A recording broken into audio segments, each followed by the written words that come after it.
Netaji jail से निकाला और जेल से निकालने के बाद मैं इसको बेटी मान लिया था। मैं मेरे परिवार से जुड़ी है। नेताजी ने अपने हाथ से मुखाग्नि तक दिया। भारतीय जनता पार्टी की सरकार यही फूलन देवी का मामला था, बहुत करे भी उन्होंने। फूलन देवी का हत्यारा शेर सिंह राणा अभी भी जमानत पर बाहर। एक नाम आता है उस टाइम पे, कभी फूलन देवी से मिले थे आप? हाँ मिले थे। आपके भदोही से हाँ भदोही से जानते वो हाँ सांसद थी। हाँ। कैसी लीडर थी और कैसे व्यक्तित्व था उनका? अब देखिए, फूलन देवी एक सताई हुई महिला थी। बड़ा अत्याचार हुआ, जिसके ऊपर होता है वही जानता है। अब आज जो सामूहिक घटना हुई तो उसके साथ मामूली होता, उससे बड़ा अपमान कोई हो सकता है महिला का?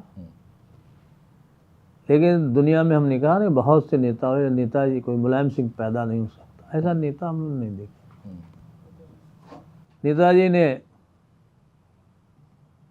जेल में महिला थी, सरकार जो आत्मसमर्पण कराई थी, आत्मसमर्पण के बाद जेल से छुट्टी हो जाती है। 11 साल जेल में रही।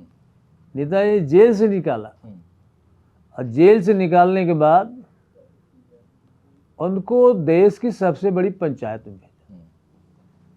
सबसे बड़ी तो हद तब हो गई, हमने देखा हमें इतना बड़ा दिल नेताजी का। नेताजी की जब डेड बॉडी आई थी, मिर्जापुर सांसद थी तो वहीं आई थी, हम लोग भी थे घाट पे जहाँ चिता लग रही थी। नेताजी कहा कि मैं इसको बेटी मान लिया था। मैं मेरे परिवार से जुड़ी है। नेताजी ने अपने हाथ से मुखाग्नि तक दिया था। फूलन देवी को? हाँ दिया। हम लोग खुद वही खड़े थे, देखे। इतना बड़ा दिल बता। तो जिस तरह से समाजवाद, हम लोग किताब पढ़ते हैं जब लोहिया जी के, तो उन्होंने एक पत्थर तोड़ने वाली, गिट्टी तोड़ने वाली महिला को संसद में भेज दिया। आपने कहा कि उन्होंने, नेताजी ने बेटी मान लिया था फूलन देवी को, खुद मुखाग्नि दी। संजय निषाद, आप जिस सदन में अभी हैं, इसी सदन में खड़े होकर विधानसभा में यूपी की, कहते हैं कि समाजवादी पार्टी के लोगों ने फूलन देवी की हत्या करवाई।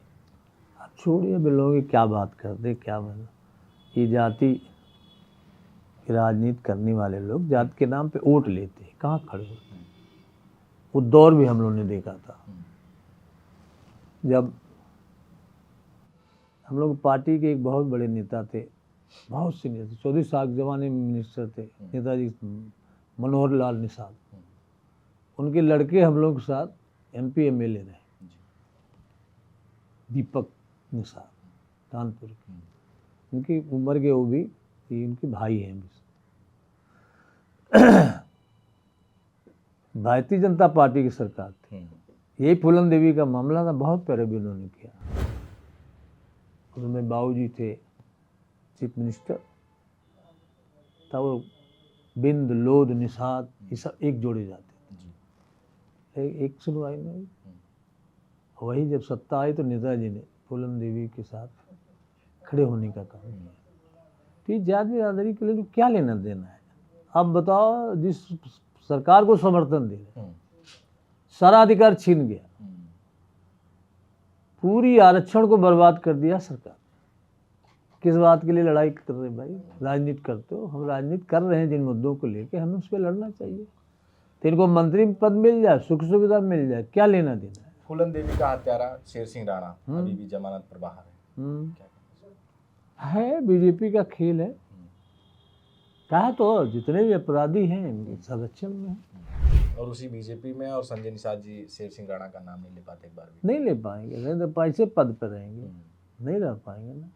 अच्छा, उस दौर में जब नेताजी ने फूलन देवी के मुकदमे वापस लिए, कितना कठिन था ये? क्योंकि ठाकुरों का भी विरोध झेलना था। ठाकुर ये मानते थे कि बहमई कांड के बाद नेताजी ने जो फैसला लिया, किसी जात, धर्म, मजहब से प्रभावित होकर नहीं लिया, मुद्दे से प्रभावित, घटना से प्रभावित। वाकई ये एक महिला के साथ इतना बड़ा अत्याचार होना कोई मामूली घटना नहीं।